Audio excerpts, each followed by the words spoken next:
తొందరపడితే సంగీతం పోటీలు అసలు జరగవు. రన్నింగ్ వేసి త్వరగా పరిగెత్తవచ్చు.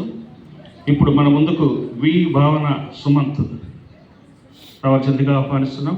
వైరు సభ్యురాలు, వినుకొండ ఇమ్మానుయేల్ తెలుగు బ్యాప్టిస్ట్ చర్చిలో నిరంతరం. బి శైలి, రెటీనా ఫిలిప్, జే జెన్నీ ఉన్నట్లయితే తర్వాత ఈశ్వరత్నం గారు పాడిన తర్వాత పాడటానికి సిద్ధంగా ఉండాలి.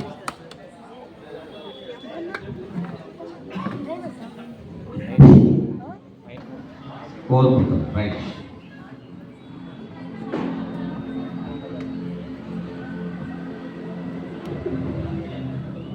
ఇప్పటిదాకా జూనియర్స్ సీనియర్స్ విభాగంలో చక్కని పాటలు పాడి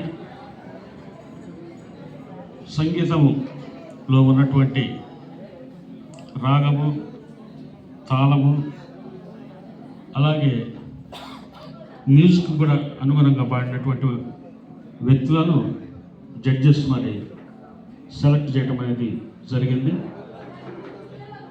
చాలా సంతోషకరమైన విషయం. వాళ్ళు 2 నిమిషాల్లో ప్రకటించబోతున్నారు.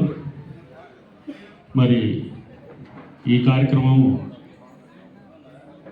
Vinukonda Emmanuel Telugu Baptist church మాజీ ప్రెసిడెంట్ అయినటువంటి కీర్తిశేషులు బేతం శ్యాంప్రసాద్ గారి జ్ఞాపకార్థము వారి కుమార్తె, అల్లుడు దీనికి ఈ ప్రోగ్రాంకు స్పాన్సర్ చేశారు.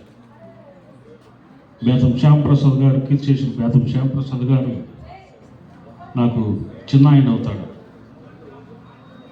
ఇమ్మానుయేల్ తెలుగు బ్యాప్టిస్ట్ చర్చి అభివృద్ధి సంఘంలో ఏర్పడినప్పటి నుంచి కూడా మెంబరుగా, ట్రెజరర్గా చేస్తూ ప్రేయర్ టవర్ నిర్మాణంలో ఆయన వంతు పాత్ర చాలా గొప్పది. మరి ఈ క్రమంలో ఆయనను గుర్తించుకొని మా బాబాయ్ అయినటువంటి బేతం శ్యాంప్రసాద్ గారిని గుర్తించుకొని ఈ కార్యక్రమాన్ని ఏర్పాటు చేసినటువంటి పెద్దలైనటువంటి చాట్ల రామయ్య గారికి, అలాగే ఆశీర్వాద ప్రసాద్ గారికి, నాగేశ్వరబాబు గారికి, Emmanuel Telugu Baptist church fast అయినటువంటి స్వచ్ఛత్ గారికి, అలాగే కాలువ సుందరరాజు గారికి, మరి సునీల్ అయినటువంటి సునీల్కు ఇచ్చేసిన మీ అందరికీ కూడా ధన్యవాదాలు తెలియజేస్తూ, మరి రాజు గారు ఈ కార్యక్రమానికి జడ్జిగా నిర్వహించడం అనేది ఆయన విలువైనటువంటి సమయాన్ని మన కోసం కేటాయించారు. థ్యాంక్ యూ రాజు గారు. ఒక్కసారి రాజు గారికి చప్పట్లతో మనం చూద్దాం. చక్కని న్యాయ నిర్ణేత. ఆయన జడ్జిమెంట్ ఇచ్చాడంటే చాలా విషయాల్లో చాలా పోటీలకు వెళ్ళి జడ్జిమెంట్ ఇచ్చాడు. ఇంకా అక్కడ దేర్ ఈజ్ నో అప్పీల్. అలాంటి వ్యక్తి ఈరోజు మన ముందుకు వచ్చి ఇమ్మానుయేల్ తెలుగు బ్యాప్టిస్ట్ చర్చిలో ఈ కార్యక్రమానికి జడ్జిగా ఉండటం అనేది చాలా సంతోషకరమైన విషయం. ఇమ్మానుయేల్ తెలుగు బ్యాప్టిస్ట్ చర్చి తరపున, సంఘం తరపున ఆయనకు ధన్యవాదాలు తెలియజేస్తూ ఉన్నాం. కృతజ్ఞతలండి. ఒక విషయం, సరే, జనరల్గా పాటలు అందరూ పాడుతుంటారు, భక్తి గీతాలు, క్రిస్టియన్ డివోషనల్ సాంగ్స్ కానీ హిందూ డివోషనల్ సాంగ్స్ జనరల్గా చాలా పాడుతుంటారు. అయితే పోటీ అనేటప్పటికీ కొన్ని రూల్స్, రెగ్యులేషన్స్ అంతా చూస్తారు జడ్జి. అంటే శృతిలో ఉన్నాడా, కరెక్ట్గా రీచ్ అయ్యేటప్పుడు శృతిలో రీచ్ అవుతున్నాడా లేదా, వాచకం సరిగ్గా ఉందా, వాయిస్ కల్చర్ ఎలా ఉంది, అట్లాగే లయలో పాడుతున్నాడా లేదా. అంటే మీకు తాళం తెలియదు ఇంత అవసరం లేదు, జస్ట్ లయలో పాడుతున్నాడా లేదా.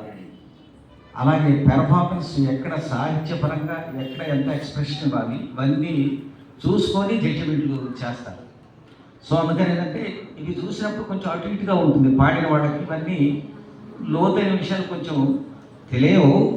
బట్ కానీ పోటీ అన్న తర్వాత కొంచెం అటు ఇటుగా బాగా పాడిన వాళ్ళకి తేడా వల్ల కొంచెం ముందుంటారు, జస్ట్ వెనకుంటారు, అంతే తేడా.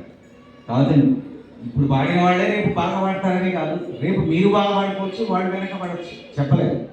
కాబట్టి ఇవన్నీ ఏంటంటే ఒక స్పిరిచువల్గా తీసుకొని చక్కగా ముందు మీరు కూడా ఇంకా బాగా పాడి ఇట్లా మంచి అవార్డ్స్ తీసుకోవాలని చెప్పేసి నగదు భగవంతులు కానీ షీట్స్ అలాంటివి తీసుకోవాలని చెప్పేసి కోరుకుంటున్నాను. కాబట్టి చిన్న పార్ట్స్ ఉంటాయి. ఒకసారి చాలా షౌటింగ్ అంటే మనం ఎంత పిచ్చికి వెళ్తున్నా కానీ పిచ్చికి వెళ్తున్నా షౌటింగ్ రాదు, అరుపు రాకూడదు. సంగీతంలో నాదమే ఉంది. అరుపు వచ్చిందంటే మీరు అనుకుంటారు చాలా చక్కగా వాడుతున్నారు అని చెప్పేసి అనుకుంటారు జనరల్గా. బట్ ఇక్కడ ఏమవుతుందంటే అరుపు అనేది శాస్త్రానికి విరుద్ధం, సంగీత శాస్త్రం. నువ్వు ఎంత దూరం హైట్స్కి వెళ్ళినా కానీ ఆ శృతి నాదం కంపల్సరీగా ఉండాలి. సో ఇలాంటి చిన్న చిన్న విషయాలు ఉంటాయి, కావున అవన్నీ దృష్టిలో పెట్టుకొని ట్రీట్మెంట్ ఇవ్వడం జరుగుతుంది.